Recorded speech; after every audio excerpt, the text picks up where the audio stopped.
Welcome to Prime Latino Media Salon.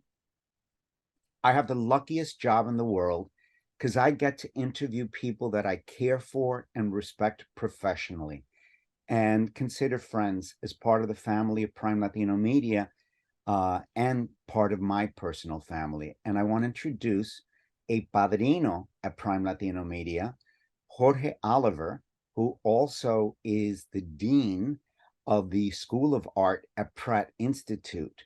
But he's also known as an actor. He's also known as a producer. The list goes on. So he's part of the new generation of multi-hyphenate. And do you ever sleep? I try. But now specifically where he's coming back into our sphere is premiering at Pregones on the East Coast will be a documentary on how do we sum him up? He's Latino, his background is Cape Verdean, he's Puerto Rican, but he's a bombastic musician and a mentor and an educator. And it's a documentary called Skin to Skin, and it's on John Santos, and it's going to kick off March's Music at Pregones. And I have here one of the producers, Jorge Oliver. Welcome. Thank you, Louis. Thank you for having me over. Yes, we will be doing our New York premiere at Pregones Theater for the opening of March's Music on March 1st, as you say, and we're very excited to come.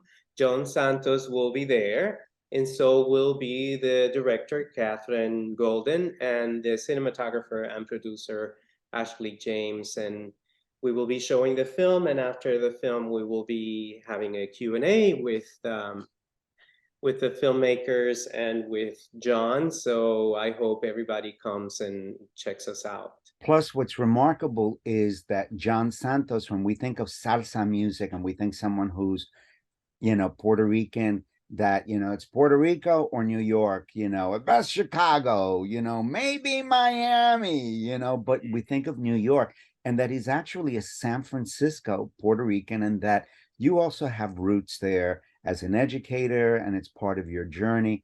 But what was your role? When I see the credits, you pop up as co-producer. What was your role in the film? How did you get involved with it, and at what point did they bring you in?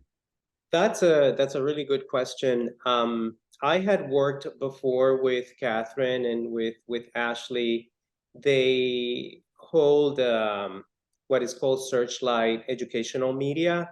So they've been independent filmmakers who've been making films for a long, long time. And when I was doing my MFA in cinema at San Francisco State University, and that's why I was at first in San Francisco, I ended up interning with them. And so everything that I know about documentary, I learned through them, because that's not the focus that I was doing at San Francisco State, was mainly fictional film, but they taught me how to do all of that stuff. And I stayed working with them for several years. We stayed in touch, and then they called me up when they got into the post-production part of the film. So they had already had an edit. Kathryn actually was the one who was editing the film, and they invited me to become one of the producers to help them with the post-production part, meaning, looking at the edits, giving them advice as to where I thought the film should go, and then looking at distribution. So the Pregones, the connection with Pregones came through me as well, and also with other film festivals that we're currently right now doing film festivals and different venues. So that's how it all started. This is a guy, John Santos, who has really a deep reverence. And I wore my guayabera today, me sale lo cubano, in regard to he's a great proponent of Afro-Cuban music, which some people say it's Afro-Latino because it's from Martinique to Puerto Rico, la República Dominicana, Cuba, and it goes on, into Brazil and, everywhere now. So, in a nutshell, as a documentary filmmaker, what would you say, what's the story about? What's so unique and different about this story about a guy who plays the conga, timbalero, tumba, tumbadora, you name the percussion instruments, but that he's also an educator. What's so special about this Puerto Rican from San Francisco story as a This is musician? an extremely special story. First of all, John Santos comes from his grandparents. A set of them were from Cape Verde, and the other set were from Puerto Rico. And both of those sets of grandparents were musicians, so they instilled that into him. But we need to remember, that Afro-Latino music is pretty much all that music is rooted within the African heritage that we have inherited, which has a lot to do with the cosmology that Africans had and that has been transferred to us. So, for example, when you're playing the drums, you're not just playing the drums, you're channeling your ancestors through the drums. So it's not just the feeling of the person who's playing the music, but it's channeling all that consciousness that music sort of like brings with it, right? It's not that simple. And I think that the film does a good job at showing the audience that has never really thought about that, how important that is, and how this music, what it's really doing is continuing a certain tradition, and it's also honoring our ancestors at the same time, which is really important. This film kicks off a month of March Music at Pregones, in the heart of the South Bronx, where there will be a flurry of concerts from classical musicians, pianists on Sundays, to contemporary music, and John Santos is coming from San Francisco and not only will be present for the premiere at Pregones on Wednesday, March 1st, but that on Saturday, he will actually be performing.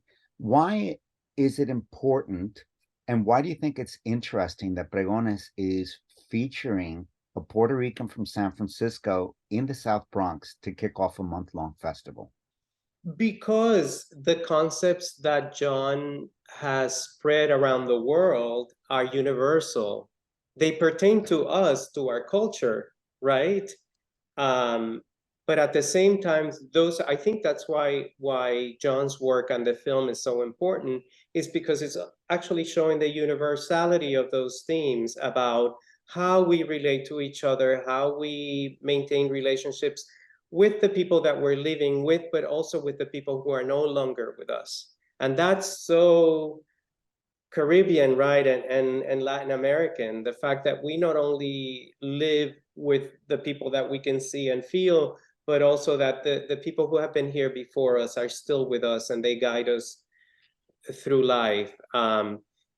Concepts that had been restricted by the Catholic faith, right? A lot of that, also what you're seeing is that he's keeping the torch alive for a lot of these concepts, and that you see that he lives his life being honest to those traditions. He's a great example of how it's not hurtful. It's a very positive thing, and I mean, I don't know if there's any issues with it anymore, but at some point people did not approve of the music.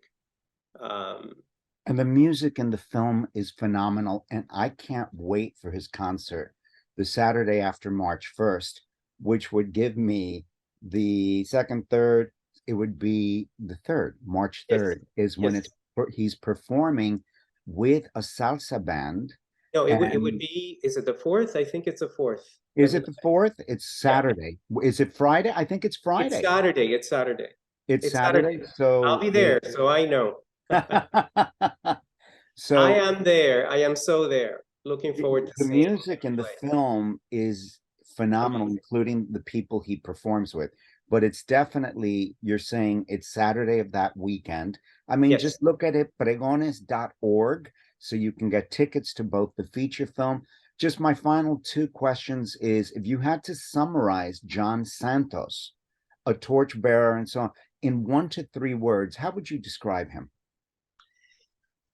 An activist who has been working all his life and is passionate about Afro-Latino rhythms, and also a connoisseur and educator on Afro-Latino rhythms. But at the same time, like he's an expert on music at the same time. Gotcha. All of that together, and a great human being, a humanist at this also.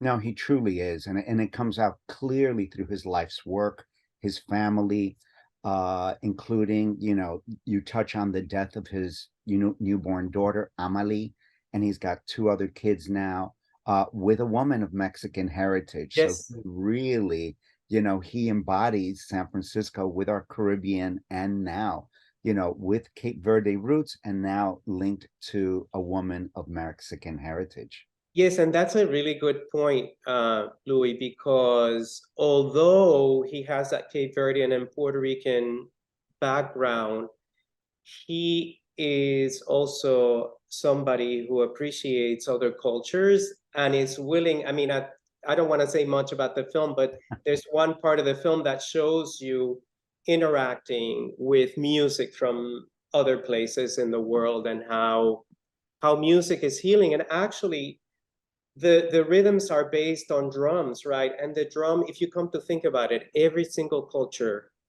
has drums in their music. There's always somebody who's absolutely going to play against across some all type cultures. of And surface. it also comes forth. There's one segment in the film that he does like a multicultural concert, and you see that Yes. there's Southeast Asian influence on their native Right. drums. So that, yes, I think between the pancake that we all share around the world, what we also share is every country basically has some sort of a percussion instrument. I'm Theo Louis. This is Prime Latino Media Salon, and we are so happy and proud to be interviewing Jorge Oliver, who was born in Puerto Rico, has worked, as an academic, besides being an actor. How he first started, an academic in San Francisco, in St. Louis, Missouri, and he's now back in New York as the dean of the School of Art at Pratt Institute. One last thing is, you're the co-producer on this film. Is what's next for you in 2023, 2024? We are looking to keep going to film festivals with it. We will be at the San Diego Latino Film Festival, and we will be at the Chicago Latino Film Festival. Very excited to be there. Those are really nice film festivals. We're looking into the next step would be distribution to Europe and the rest of Latin America.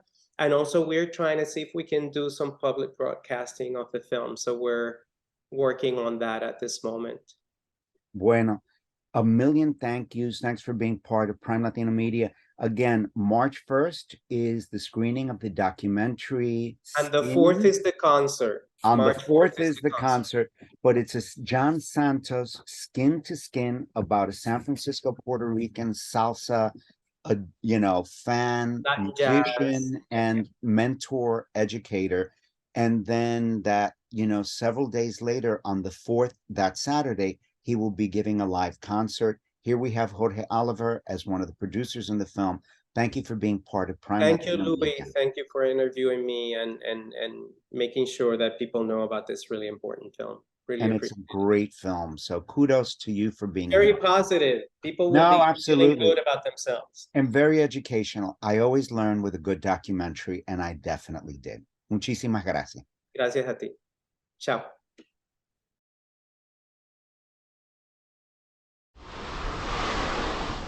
One of the great friends of music, one of the great friends of community. Master percussionist, amazing educator. He can see this diverse group of people and how you can bring them together and that it will work.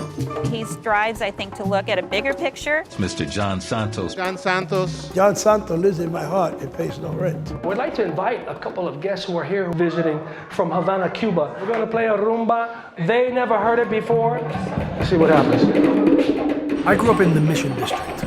We had such an incredible scene here. The Latin rock scene was born here, and Santana came out of the neighborhood where I grew up. I had the honor of joining the Santana Band in 1976 with El Rico. About 2.5 weeks later, I got fired. And so, my career went in the direction that it went. The drum called me, the sound of the drum called me. I started looking into the music of the tumbadora, the conga drum, and that just opened up the whole world. I got so pulled in. You're wearing so many different hats and doing so many different things. Tell us about what you have going on these days.